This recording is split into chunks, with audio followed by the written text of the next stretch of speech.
Three, two, one.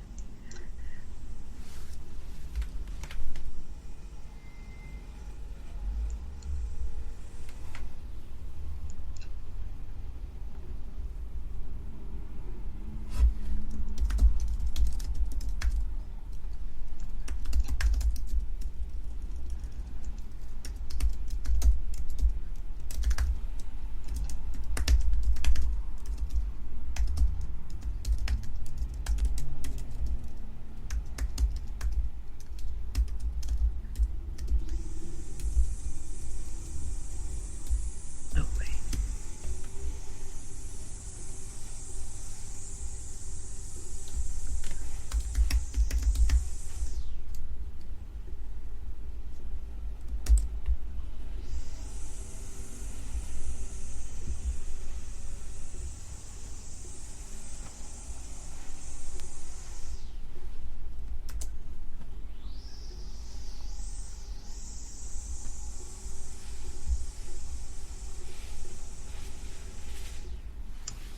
Well, welcome. I'm Roberta Glass, and you're listening to my True Crime Report. Today, Ghislaine Maxwell got arrested, and to speak with me about the arrest, the indictment from the Southern District of New York is the great William Ramsey of William Ramsey Investigates. Welcome. Roberta, thanks for having me. Great to be with you. Thanks so much for talking to me about this. So, were you surprised by this news? Very. I was very surprised. I was actually low-level shocked because I figured that she skirted and wouldn't be as unwise as to remain in the United States. What did you think? Yeah, I mean, she was sending out, the last thing we heard was that she was in Paris, and I know that Eric Weinstein was asking, well, why aren't they looking at her passports? Why aren't they really following where she's going? Why hasn't she been arrested? And the public pressure is, I think, has a lot to do with this arrest. I mean, I agree. That's just my feeling. I think that they were looking at Epstein either to take the fall, either by being murdered or going solo and being tried as a solo person.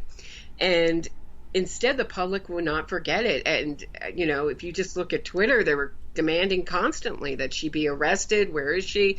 And she was so much a part of this that you really can't separate them. What surprised me about the indictment was that I think they called it a prelude to Epstein's indictment.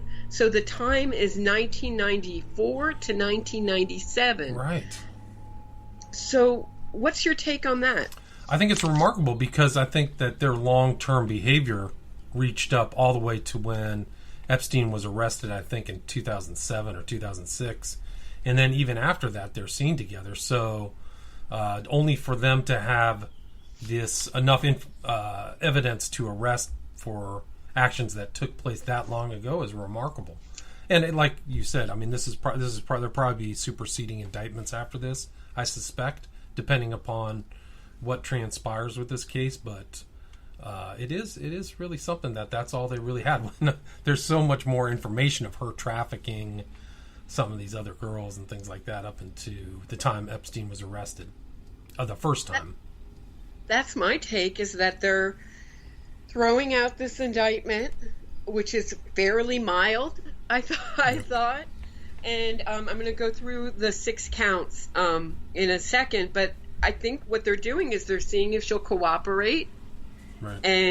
And if not, they're going to throw on, just like they did in the Nexium case, they'll throw on a superseding indictment, and they'll just keep throwing on charges, because this is just from 19... So count 1 is conspiracy to entice minors to travel to engage in illegal sex acts. Count 2 is enticement of minors to travel to engage in illegal sex acts. Conspiracy to transport minors with intent to engage in criminal sexual activity. Count 4, transportation of a minor with intent to engage in a criminal sexual activity. And count 5 is perjury, and count 6 is perjury. Right. But it's interesting, too, because you talk about time frames. The information's from 94 to 97, but these two perjury charges are regarding her deposition that she made on July 22nd, 2016. It doesn't mention the name, but I'm pretty sure that is involved in the Ghislaine Maxwell defamation litigation that was taking place. So the Southern District of New York saying that she's knowingly making false material declarations. So she's in trouble.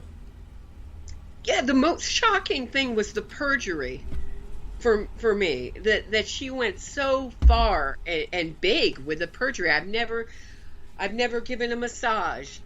I've never seen any underage girls around Epstein. The only one is the person we're talking about, and that's why I think it's Ghislaine, because she mentions the age, which is 17, which would match up, and the lawsuit would match up with Ghislaine. Exactly. And I've never, just so bold. It's brazen, right? Because if you look at the Epstein, what happened with the Epstein case, one of the main issues was the issue about Crime Victims' Rights Act, right? That was the CVRA or whatever. And when the judge allowed all those girls to come in and make a statement after Epstein died, they had the statements of all of these women that never made it to court, but there were like 20, 25 at least saying the same story. So for her to say that didn't happen when most of those girls who were young girls at the time were saying that she was involved or she was the one who procured them, her statements under the deposition were not wise, certainly. It is such a great example as to why people avoid being deposed who are guilty.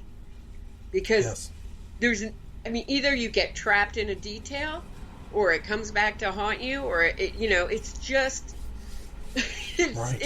such a. She didn't even go with the "I don't recall" or "I can't remember." That's usually the way they go. Exactly. I can't remember. I thought she would have amnesia, but she just straight up denied everything. And Catherine Oxenberg's sister, was interviewed, and she said that Maxwell was very proud of her relationship with Epstein, that she, sort of unrepentant, proud, brazen about her procurement of underage girls, and told, according to Christina Oxenberg, told her, Epstein has a big sex drive, and he needs to have sex 3 times a day, so he needs a lot of women. Yeah, but that's her story that she's telling. That there's a lot more information. I think that those two were kind of like involved in the whole trafficking thing, and that's how they broke them in. That's how they got them to be trafficked out. Was they were the ones who were initially the abusers, right? And then they sent them out to be abused. And that's pretty remarkable too, because you find out in this Maxwell detention memo how wealthy she was, because she did settle the case with Ghislaine. Now Ghislaine is suing Dershowitz, which that is an ongoing litigation. But they said that, they said she had 15 accounts, some with the amounts of $20 million. So, and that was just filed, I think, today. So, yeah, July 2nd. So, pretty remarkable that never really came out in that litigation. Maybe it was going to come out if she didn't settle. But Ghislaine Maxwell is very wealthy.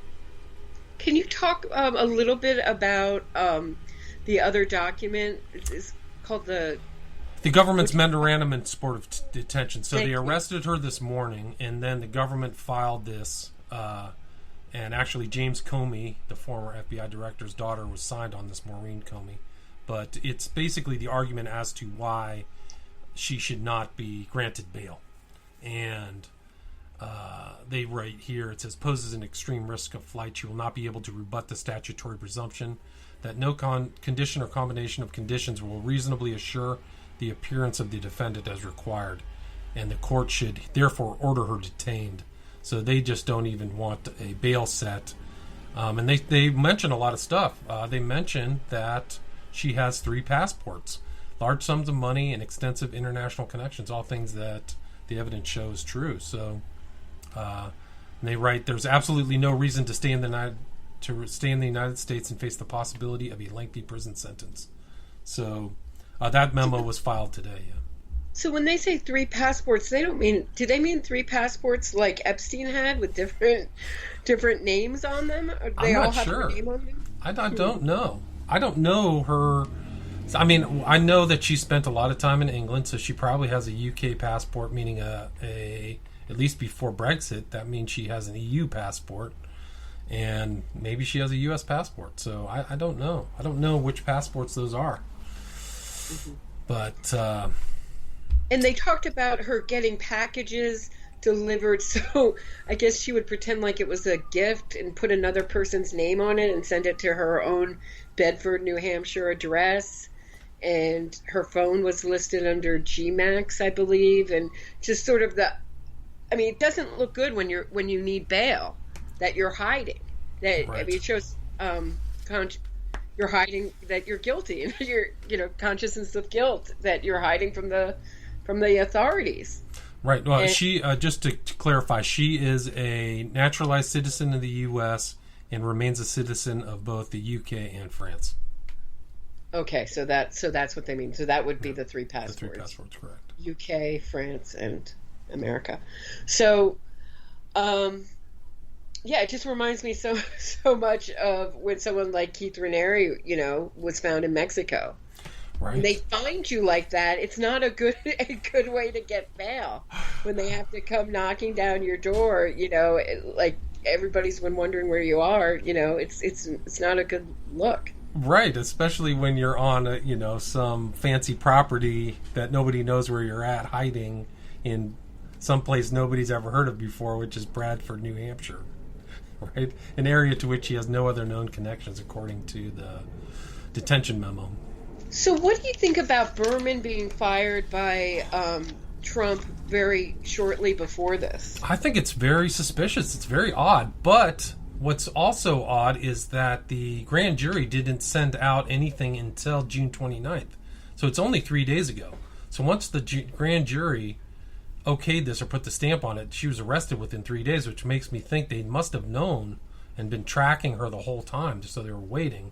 Now, why Berman got punted, I don't know. I mean, they were saying that there were other cases he was involved with that were that were sensitive to Trump, a Giuliani case that's going on in the Southern District of New York. So Trump and his allies, there might have been something going on there. Whether his removal was tied to this whole Maxwell, maybe he wasn't going to move on Maxwell, I don't know. I don't know what the politics were going on there. But the girl Strauss, I think Audrey Strauss is the acting Attorney General for the Southern District of New York, or whatever her title is, but acting United States Attorney, excuse me. I don't know. There's something. It's fraught with intrigue, that's for sure. I think we'll hopefully find out in the future if Berman says anything. But if you look at the Berman removal, he didn't want to leave. They had to kind of pry him out of there with a crowbar, right? Did you see that whole thing? Like, he wasn't saying, I'm not fired, I'm not quitting. So it sounds like he didn't assent to his removal. And the other thing that was brought up in the press conference, journalists asked a really good question, which is she's has 2 counts of perjury against her. Should Maxwell choose to cooperate? How can a jury or you trust her testimony now? Has she lost all credibility? I don't know. I don't know if she's lost all. It depends if it comports with the evidence that they've collected now, which, I think that they write in this detention memo that they've collected so much evidence about her: flight records, diary entries, business records that corroborate victim accounts of events. So whether she flips and actually confirms a lot of that stuff, we'll see. Do you think she will flip? I don't know. I don't know what kind of deal they would make for her. I think in her situation, she would be turning on a lot of people who wanted her trust. So I think if she flipped, there would be a lot of people who would be very, very, very angry. Yeah. I mean, imagine her. She's been operating since 1994, all the way till pretty much the present. So 25 years, a quarter century of intrigue, and I mean, her real story would she would go down in history like one of the great female espionage operators, like Mata Hari or something like that. She's probably seen everything. I mean, she's mixed with all these celebrities, politicians, scientists, all this stuff. Who should be most afraid today with Maxwell's arrest, you think? I mean, I think if I was Alan Dershowitz, I would be sweating bullets, absolutely. So some of these people who are close to the core of that whole cabal, I think would be pretty nervous, depending upon what she decides to do. I'll be interested to see who her attorneys are, whether it's the same ones that represented Epstein.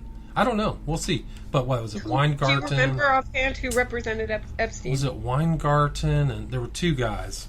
Weingartenstein? I can't remember their names offhand. But they said that he was fine and he was going to fight the charges, right? So they contradicted the public, the statement that Epstein committed suicide. Well, I know from the NXIVM case that the chances of winning against the Southern District of New York or the Eastern District of New York in a case like this is like 10%. If that, I think it's actually less. I thought it was like 4%. Because they're very cautious. The government has unlimited resources and they get all their evidence in line. So I don't know how she's going to get out of it. I mean, like we said at the beginning of this talk, is that they're only talking about 1994 to 97. That's just the very inception of this whole, RICO conspiracy. This corrupt organization. And no child sex trafficking charges. True. Good point. That was the case for Epstein, though, right? So maybe, in Epstein's complaint or whatever, in his indictment, it was for trafficking girls under the age of 14. Remember, there were two charges, right? So it's this indictment is definitely different in that regard. And they talk about in this indictment basically just a pattern that she would find these girls, befriend them, ask them about their school, their life, take them shopping or to the movies, and then start grooming them, like getting undressed in front of them, talking about sex, and then introducing them to Epstein. Like, it was very clear from the indictment that she had an MO that she followed with every victim. Right. And they just mentioned 3 victims in the indictment, but it's very clear, very clear MO, and this is just in the beginning. So you can imagine. I know that Epstein's housekeeper said that in the 10 years that he worked there, that Maxwell brought in over 100 girls. Yes, and Farmer said the same thing. So Farmer, who was in Ohio, said that she saw over 100 people, like kids and stuff, that she doesn't even know where they went. And she was one of the first people to see the whole operation, really at its beginning, its gestation. And it's interesting that you say that, because in Virginia Giuffre's biography, she talks about how she was groomed. She was actually abused by somebody else, believe it or not. She was abused by somebody else, cast aside, went to go work at Mar-a-Lago, and who walks up to her while she's like working at the pool? It's Ghislaine Maxwell. Talked to her, found out about her, found out she wanted to be a massage therapist, and there you go. So Maxwell's like, oh, I know somebody who likes massages. We can help you. And that's how the grooming started, And then eventually it was her. I mean, according to Giuffre, it was her and Epstein together took her aside at the Lolita Island or whatever down in the Bahamas and asked her they wanted her to have his baby. So she was part of it. Yeah, so there's other facts that haven't been brought out. So I think that there's a lot of people sweating maybe just as bad as Epstein when Epstein got arrested. What I'm wondering is if she flips, are we going to just see the weakest people sort of turned over and exposed, and the important people and the important, most powerful people protected, and kept, she'll keep a lid on those names. I don't know. I don't know how it's going to work out. I mean, I think that the fact that she even got arrested, to me, is somewhat surprising. I'm actually pretty surprised. But the consequences of now her being under arrest and not obtaining bail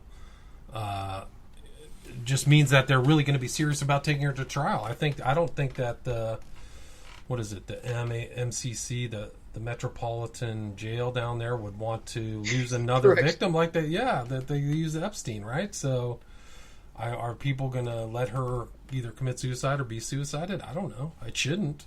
But I think people will. I mean, if she ends up something, some misadventure happens, people are just going to be like, this is so corrupt. Even the Epstein death is super corrupt. So, but if I was her, she's probably sweating. The game's over. She's not getting out of jail. She's not going to probably beat any of these charges. Certainly not the perjury charge. So that's probably 5 to 10 years right now. How old is she? 56, 58? Something like that, yeah.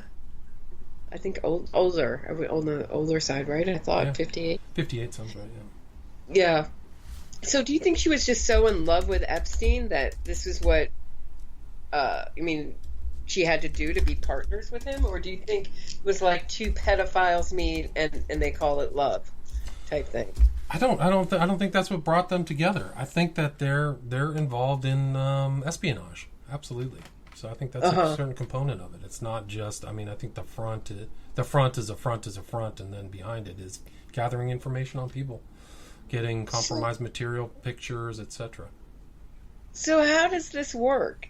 If they are, and I think you're right. That's always been my theory, is that they're probably involved with the Mossad and the CIA. If that were okay, so well, we know that he was involved with the FBI because Mueller had thing that said that Epstein was providing information to Mueller in 2008. Right? Do you remember that part of it? I don't remember it. Thank you for reminding me. Yeah, let me see if I can find that and dig that up. But it was let's see. It's the Federal Bureau of Investigation from September 18th, 2008. Epstein has also provided information to the FBI as agreed upon. Case agent advised that no federal prosecution will occur in this matter as long as Epstein continues to uphold his agreement with the state of Florida. And that was from rough date 9/11/2008. Interesting. Yeah, so how does that work though? If they have intelligence secrets and they were part of part of this was, say, entrapping different people in a honey trap, blackmail, etc. How does that work when you have a trial, or not a trial, or an indictment like this? Well, I don't know if it's even a part. I don't think it'll be a part of this proceeding. Unless her defense wants to bring it up. I don't think that the espionage aspect of this will be brought up because it's not really material to the criminal acts that they were involved in. I would think in regards to the indictment by the SDNY, because they didn't bring anything up in this indictment. They didn't bring anything up regarding espionage or blackmail. It was talking about the abuse of kids. So I don't think that will necessarily be a part of it, and I think that's a shame in a sense because I think that's the core component of what was going on and all these things. It's pretty clear that Epstein didn't even own the mansion that was in the Upper East Side of Manhattan, that it was Les Wexner's, and he sold it to him for $1, and the whole thing was wired up, and Virginia Giuffre said as much, that there were secret rooms being manned by dudes she didn't know, looking at videos constantly, so it's like a James Bond movie. There's another one, Lex Wexner. Where's that guy? Right, good point. According to some researchers, he's really the key operator. He was the guy who recruited Epstein. And then Ghislaine Maxwell's dad, Robert Maxwell, super spy. So she knows how to be a triple agent, really. So you sell off something to somebody, get information, but you keep the core information to yourself. Like Robert Maxwell, not his real name, I think it was Abraham Laszlo is really his given name. Was involved in all kinds of shenanigans. Right. There's actually a really interesting in Robert Maxwell's FBI file. There's a lot of information because he started something called Pergamon Press. Pergamon in Christianity in the Book of Revelation is where Satan's seat is. Like it references Pergamon, and it's actually was in Asia Minor or Turkey right now. But there's an article. Somebody is sending something to Prescott Bush, the scion of the Bush dynasty, and asking him about, hey, is this guy okay? What's going on with Robert Maxwell? What's his story? He wants to publish my scientific manuals. That's what the Pergamon Press really started out as, is a scientific manual publisher, and that's really how we got started. But it's interesting to see that even back then people were asking questions about Maxwell, and he ended up dead and off, what was it, Mallorca or something like that.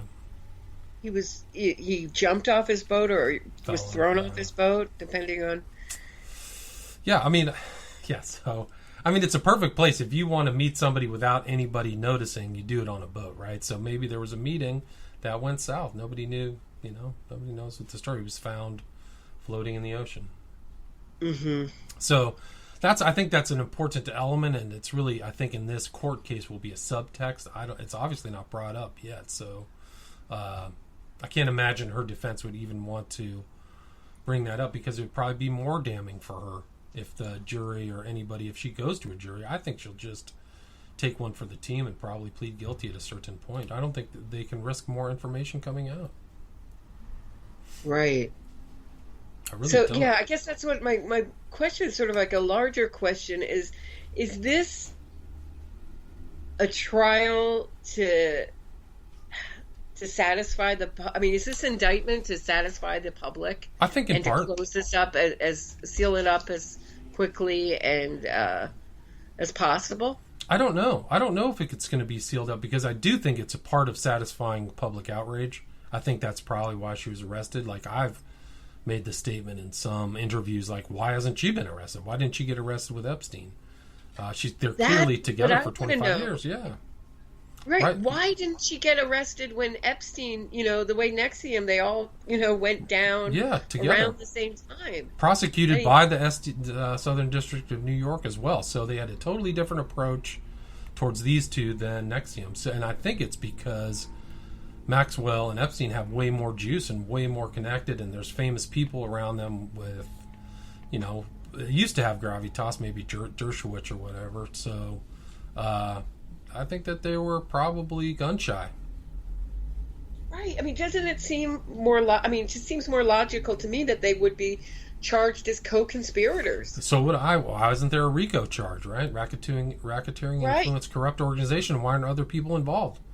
Now that Maxwell and Epstein are now, why are these other people? Because you can read about all of these other individuals. You had 3 different girls in 3 different places. Farmer, I think her name was Ransom, and Giuffre separately said that, and in writing, there 2 of them made affidavits that Dershowitz was around all the time and worked as a business partner. According to Giuffre in her biography, she said Epstein was in business with Dershowitz, not as an attorney. So, and he served as an attorney in 2007, 2008. He was part of the defense team, but he's hanging around with Epstein, and Dershowitz is not as cleverly avoided those questions about how well he knew Epstein and how chummy they really were.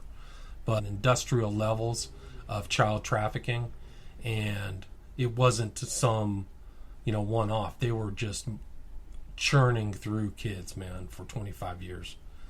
Hundreds and hundreds of kids. Some, out of Venezuela, like crazy stuff. Right. And here's another question that I have for you. Where is she getting all her money? If she's if she's like a, what do you call it, a socialite and doing all this stuff, why does she have 15 different accounts, one of which has $20 million in it? Why does Jeffrey Epstein have $500 million with really not that much financial weight? There's not a lot of paperwork. There's not a lot of court not filings, but all of the SEC filings, there's very few. So why does he have $500 million? There's a lot of questions there. I have a question from the chat.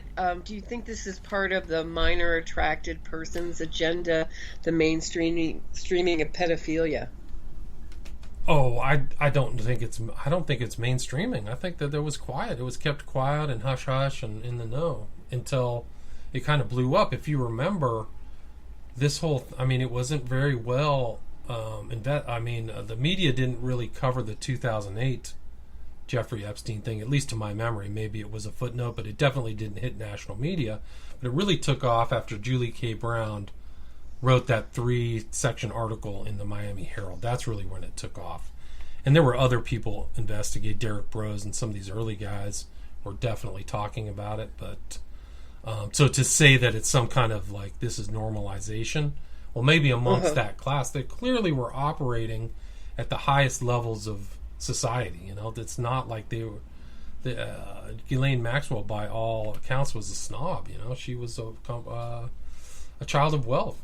Privilege. Also, people have been asking why isn't Bill Clinton going down in this? Good question. There's a lot of questions. I mean, I have an answer to the Bill Clinton thing. Is because his reputation is already so poor that no one's surprised. Right. Yeah, nobody's surprised. After Monica Lewinsky and a million scandals he's been involved with, it didn't surprise anyone. Didn't surprise anybody. So. Yeah, there's I don't think that's really I would look at Hollywood or some of these other people as normalizing that kind of map stuff, but I don't think people would want that public, normalization. This is a little off topic, but I mean, have you noticed on YouTube now that any kind of mainstream video, it reminded me of Brighton Beach Memoirs with the whispering of illnesses now, like pedophilia, those kind of words, abuse, sexual abuse have now all been kind of bleeped out of videos. Yeah, no, to avoid the YouTube algorithm. Yeah, right. So you can't even use those words anymore. Yeah, it's pretty remarkable. It's very odd, so and I don't understand. Gets changed, right? Right, didn't YouTube just make this big push to have the separate YouTube for children and everything's being marked for adults now? Yes. So if that's true, yes. Why can't I don't understand how these kind of words are getting flagged in the context that they're getting flagged, and how that would be dangerous unless I start thinking in a conspiratorial way that they don't want us talking about these topics. And why not? Right. I don't know, but I know that they have definitely made that push. Like, is this on my YouTube channel? It's like, is this friendly to kids? That's like a box you have to check now. And right. So there's definitely that concern. I can tell you that they don't do a very good job protecting kids at all. I'd say that they do an atrocious job, but that's what they're at least trying to cover themselves with now. But yeah, right. And the things that they do think are appropriate. I mean, my values and YouTube's don't seem to be the same. Likewise, I guess.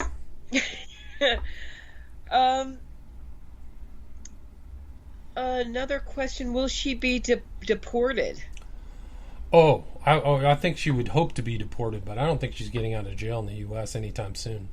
I don't think there's any other criminal complaints against her in any other nation, so I don't think so. Okay, off topic. Sneaky Pete says, is Hillary Rodham Clinton possibly going to court in September for crimes against children? Not that I know. I haven't heard that. Do you think Biden's? Yeah. I heard she was supposed to be deposed for her or email. Go to court for her emails. Right, I thought. Yeah, I think so. But I haven't been following closely. Is that Judicial Watch? Is that a Judicial Watch suit? I don't know. I don't know any. I know the most superficial. That's pretty much that sentence is pretty much everything I know about it. That's just what I've heard, but I can't verify. I haven't followed it either.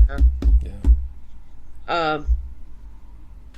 I guess my other question is Biden affected by this?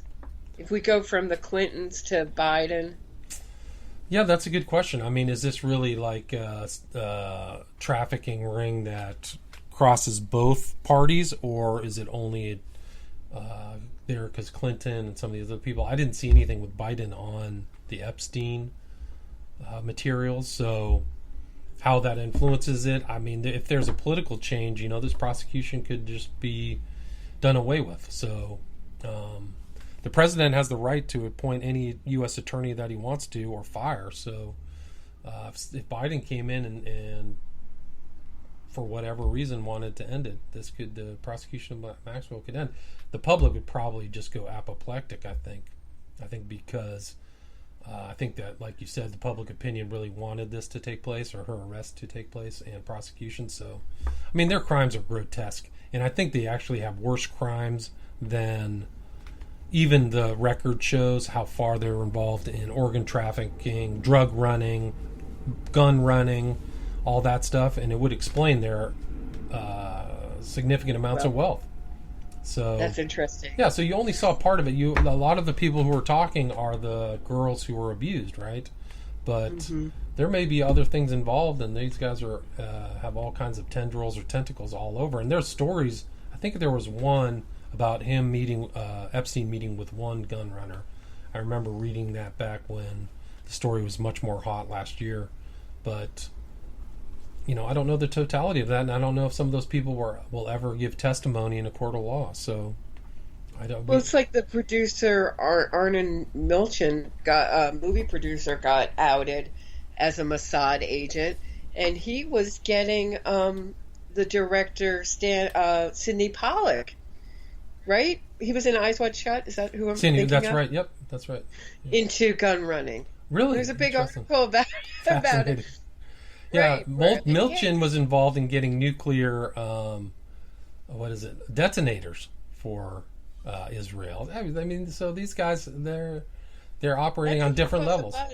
What's that? I mean, I think people always ask, well, why aren't these things out there? A lot of these things are out there. Yeah. I think people always say about conspiracies, well, somebody would have to talk, but a lot of times they do talk. Just like, for example, yes.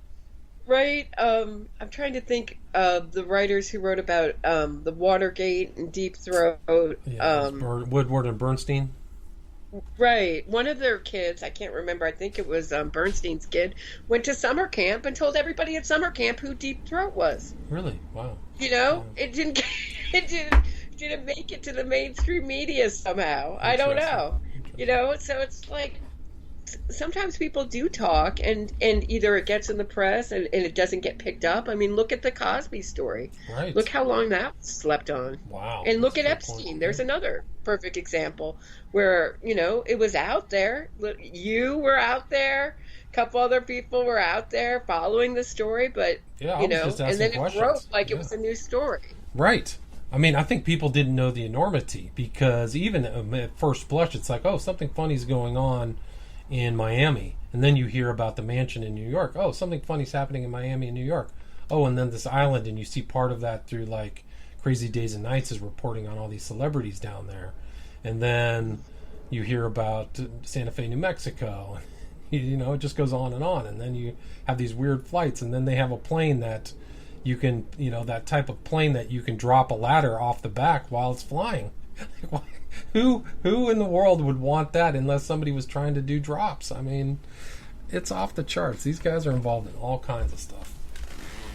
So do you see a link between your research into Crowley and your research into Epstein? A little bit. There's a little bit of an overlap. I mean, pretty clearly, from that little temple that's on the little island of St. James, it's blue and gold and had like a statue of Horus and these other Greek gods on it, at least initially the hawk-headed god.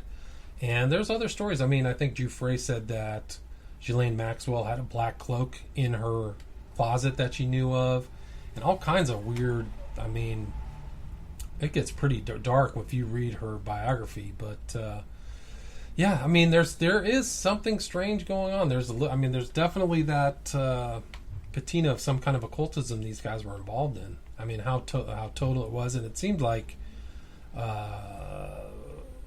I mean, I think that the people that Epstein hung out with were like materialist, scientistical, Darwin types, Pinker, Krauss, these other guys that are fairly well known, and I think that's that was kind of his outlook.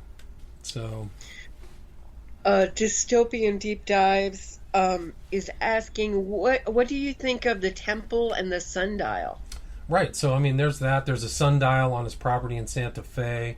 He was affiliated in giving money to I think it was the Santa Fe Foundation, which was kind of like a think tank in Santa Fe. Which, if you go to their website, they have a friggin' monolith like from 2001, which I did a lot of research on, read Arthur C. Clarke and all this stuff, and kind of covered it in Occult Hollywood, my documentary. There is definitely an overlap, and the problem is that people don't really sniff it out or look for it. But she said, I think that if I remember, Giuffre, when she was going down the secret corridor in between levels at his mansion, there was a statue of Pan, the god Pan, right? So you have all this, yeah. So she's how is that? Can you describe a little bit why Pan is significant? Right. So, in the occult, Pan is the representation. Like, you goes all the way back, but it's like Prometheus. It's like a representation of the devil, right?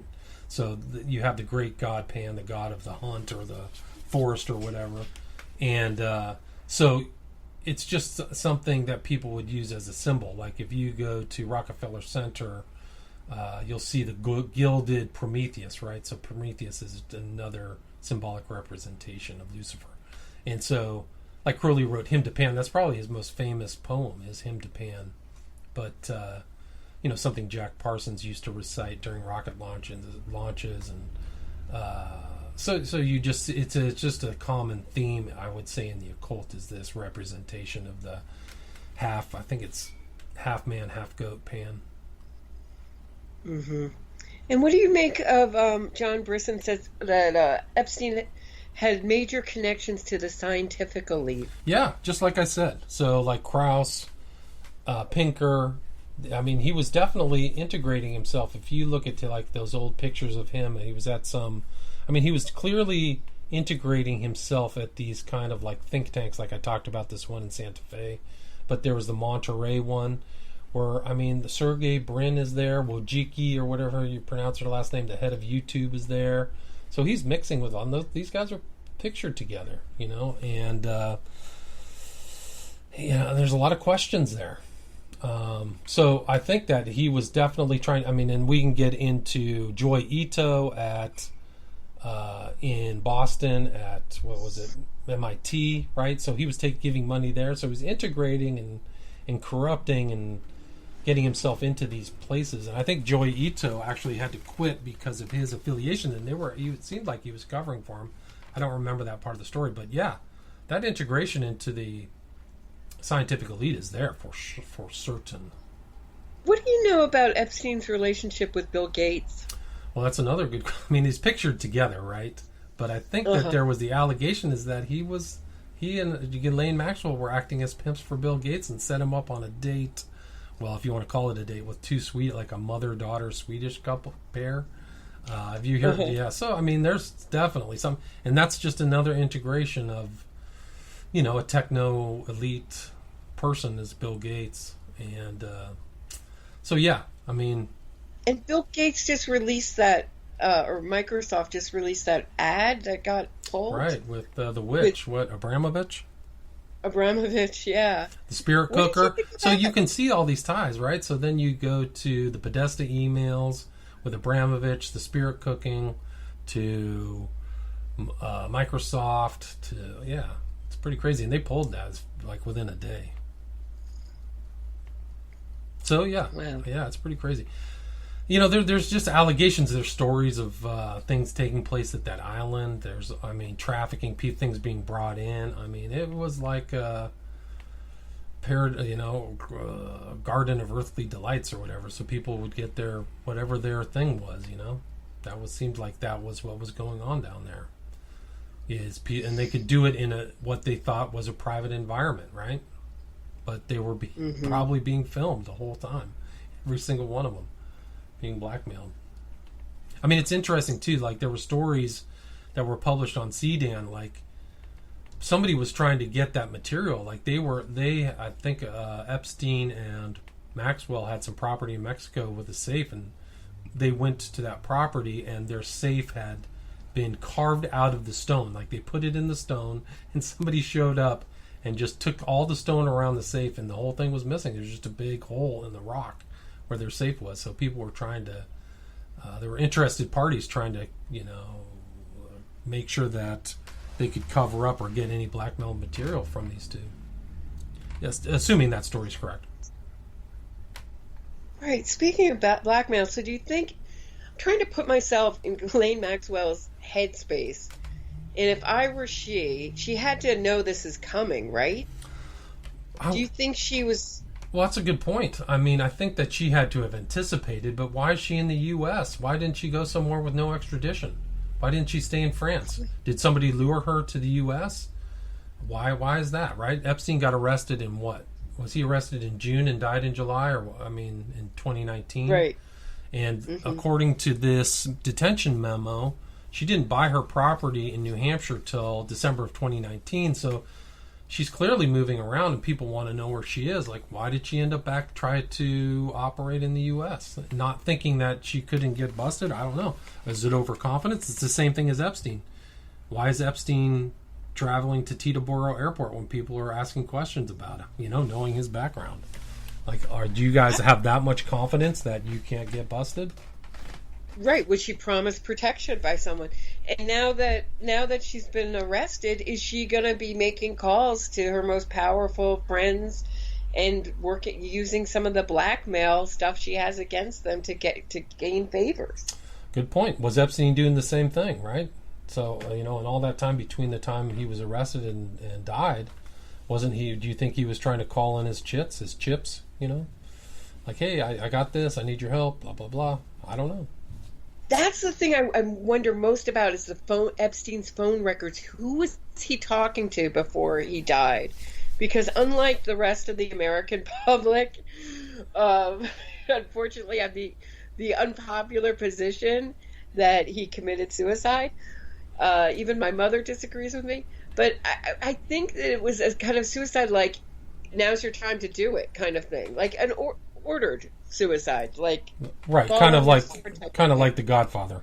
Like, hey, you can this money can be kept. Exactly. Your family can do it, so just do it. Who was he talking to? And how was it? How were the circumstances created so that he could do it with such ease? It's a great question. And that's what I think is disappointing. I guess I've been disappointed with the NXIVM trial in that all the enablers sort of walk away unscathed and a few people go down and a lot of questions aren't answered, still. Yes. I mean, who let this go on for so long? And what did people know? That's a great question. I mean, you wonder kind of what the government's really doing, right? Because it seems to me that even the Epstein case and Maxwell are driven by public conversation. Like, people were pissed. Like, what's Epstein doing? Why is this guy going around? Why are these kids being raped? What's going on? And that, I think, led to, like, oh, we should bust him. It's the same thing with, like, Ed Buck, this whole kind of murder of black men out in L.A. And I think his arrest really took place because people were outraged. Like, what's going on with this guy in West Hollywood with a bunch of meth and two men get brought out of his apartment, dead. So I think that... What was that guy's name again? Ed Buck. B-U-C-K. Okay. Yeah, and there's pictures of him with Hillary Clinton, Ted Lieu, my congressman, all kinds of stuff, man.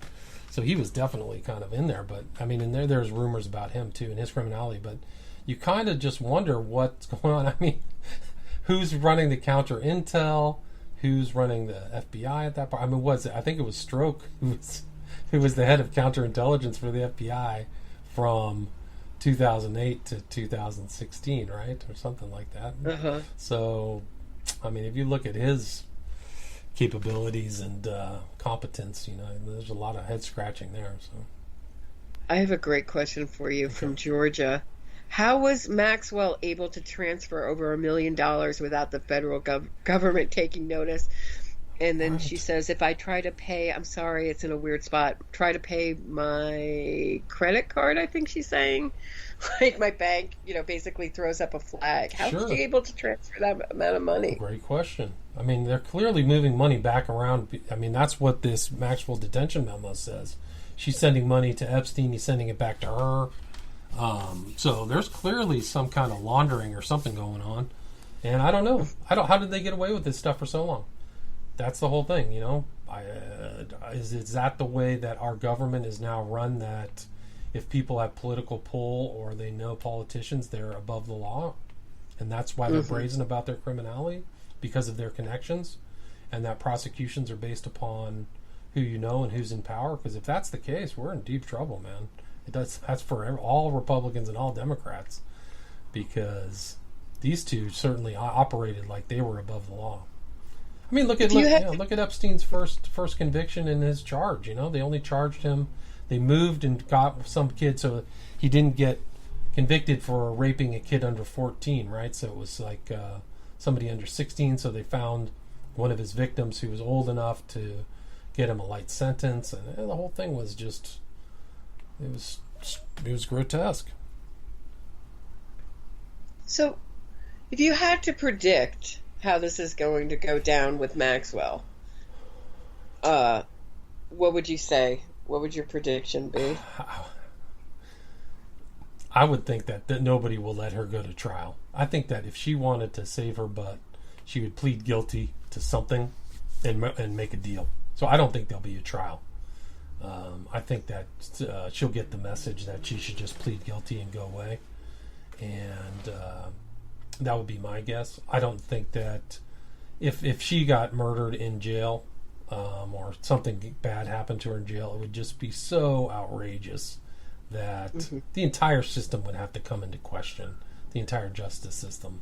So I think that I would suspect her just to not go to trial, plead guilty to something, and end up in jail for 10, 15, 20 years and hopefully get a abbreviated sentence and get out. That would be my guess. I mean, it's so hard. There's so many unknowns in this that it's hard to predict. But if I had to predict, I would say that she's a very cocky woman, given that she lied, committed perjury in such a grand, blatant, huge way, that I would think that she will wait until they come down with a second indictment and then cooperate. I would. That's my prediction. If I had to predict it, I would say knows? She wouldn't. I don't think she'll cooperate. I think she'll just take the charges and go and take her. Go to jail for 5 to 7 years. I think that would be my guess, and just try to save herself. Because if they went to trial and actually asked her questions and got witnesses on the stand, and then found out she perjured herself more, because they only have 2 perjury charges on the deposition, then it's like even worse. Then she's just going to get more and more indictments. So it could just get worse for her, much worse. Like we said at the beginning, this is only 94 to 97. I mean, there's so much more evidence. So I think that she's going to just take one for the team. I think you're probably right. I'm hoping. If she's smart, honestly. If she was going to cooperate, who else would go down? Who would you be looking at? All the people who were associated with her. If she really wants to tell the truth, all those young girls that were kind of her, was it Sarah Kellen and some of these other people who were involved. I mean, you're looking at a racketeering, influence, corrupt organization charges. Like, these guys are in the know. They're involved in multiple bad acts, multiple crimes, transporting across international and state lines, federal, jurisdiction. It could be anybody involved, and people we may not even know, to be honest with you, that were really involved. That financing, who owned the boats, who facilitated all these things. So should George is asking, will she toss Andrew? Should Prince Andrew be worried at all? I mean, I think that, like I said, I think she'll just plead out and go to jail. I think that's really it's so obvious that Prince Andrew's they're not going to arrest. He's not going to come to the U.S. Yeah, he's above the law, man. I mean, they'll want him to come and give a statement, and then they'd arrest him right on the spot. So he's never coming to the U.S. The royal family is going to, demote him in a variety of ways, and he'll just live out the rest of his life there as somebody who's stained by being involved in a sex trafficking operation and being gullible and dumb enough not to see it for what it was. Okay, one last question, and then I want to talk about your documentaries for a second. Okay. Lee Veltman is asking, off topic, I would love to hear William's thoughts on the recent stuff with Shane Dawson. Have you been following that? A little bit. I mean, he was definitely Lily Jean and the whole drama. I haven't followed it in that great a detail, but if somebody without his name did it, I think that they would be canceled to the nth degree, right? Kicked off of YouTube, have their channel shut off. So I don't know why he got a pass or a bye for doing stuff like that, but I don't know what's the full story. I know he did something about Will Smith's kid, right? Like something very sexually inappropriate. He had all these old videos where he's doing blackface, and he's constantly talking about pedophilia, and doing videos where he's talking about basically molesting an underage boy, being his first gay. I mean, with music. Wow. So. But also, I mean, wasn't he gay? Isn't Shane Dawson gay? He's gay, but the video has him in drag as sort of like a 50s maybe housewife with a underage boy, clearly underage boy. On the video. Baking penis-shaped cookies, yeah. Wow. Yeah, so, that's not good. Yeah, that's not good. I've always followed it because I've always been interested in the fact that these men on the internet rule the beauty world, and so I was very interested that he could just, make millions of dollars selling makeup. Yeah, I haven't really followed him that much. I don't know that much about YouTube influencers, but I can tell you if he wasn't making YouTube money, he would probably have been canceled, right? It's pretty shocking, I think. I thought he did something where did something about him wanting to have carnal relations with Will Smith's kid. Maybe that was a different case. Yeah, no, that too. That's him too. Okay, because I heard that's just the part that I heard. There's so many. I mean, there's so many disturbing videos with him, and he was, making these went monetized for years and years and years, so and he crazy. got on the H3 podcast saying, "Oh, it's a terrible rumor that I got labeled a pedophile. It was awful with no merit," and they just accepted that answer. That's so crazy because I can't get any of my shows monetized, and I don't even use coarse language, and it's just all audio. It's crazy. It's a double standard at YouTube is off the charts. I'm surprised that there's not a huge class action lawsuit against them for some very subjective content allowances, because they're defunding tons of people who are benign as heck. Like, I got friends with huge channels that never swear. They're just talking about current issues, myself included. Right. Like, maybe some of mine are very controversial, but some of them are just like history. Like, I'm reading a history book, I can't get it monetized. It's off the charts. It doesn't make sense. Scary. It's really scary. And you know what? I'll let you in on something.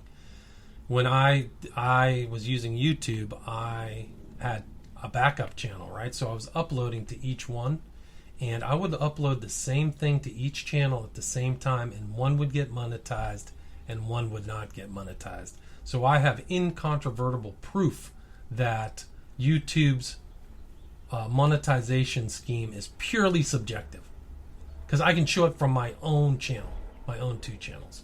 The same content, same duration. One gets monetized, one doesn't. Interesting. So you have new documentaries out. Can you talk about them a little bit? Yeah. I put out 3 recently. I did a follow-up to the Smiley Face Killers one, which is The Global Slaughter Continues. I show that these cases of young men is happening much more all over the world than just the U.S., and I include cases from France and Netherlands, Germany. So these are all available on Vimeo.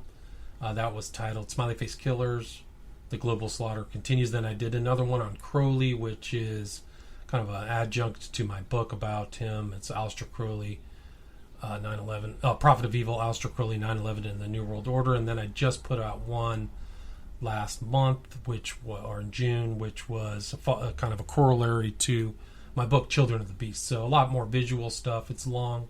It's about 2 hours and 45 minutes, but I think you can just see visually what's going on. I think it helps sometimes. Like, I like to learn things through audio, visual, and reading as well, so you kind of can see the kind of breadth that Aleister Crowley's had, largely unknown upon the 20th century. So those three are out, and I'm just kind of working on other stuff as well. Yeah, it was fantastic. I binge watched Occult Hollywood too, yeah.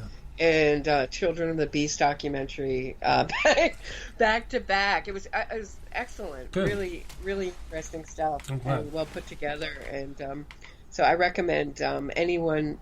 And it's not particularly my interest, but I was fascinated by it. I thought it was great. Good. I'm glad you liked Really it. enjoyed it. I'm glad they're reasonably priced. They're like $5 each, so it's not prohibitively expensive to stream them. If you've got free time, you can check them out.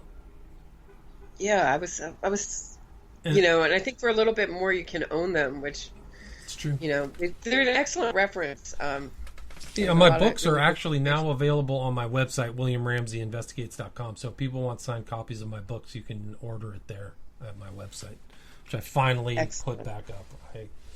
I got burnt out sending out books. Yeah, so anyway. So we'll be watching this closely, and hopefully COVID will open up and they'll actually start to get have court so I can go in person. The NXIVM trial's on hold right now. So isn't she supposed to be video arraigned? Because I thought it was going to happen today, but sometime next week, I guess. I thought it was from her New Hampshire, some very short arraignment happened. Okay, I thought it knew. I was just reading a little Twitter feed of it. It sounded like nothing happened, really. Oh, okay. So it was just sort of like, I actually had more sort of lawyer questions for you about it. I don't know if I can answer. What's that? Yeah. She's going to plead not guilty to begin with, right? It's a formality. Definitely. So anything else that I missed? Or no, not really. I just think it's an interesting case. I think people should keep a hawk eye focus on it, because it could be very interesting. If she decides she thinks she's going to go to trial and fight this, I think she's digging her own either figurative or literal grave. Yeah, I agree.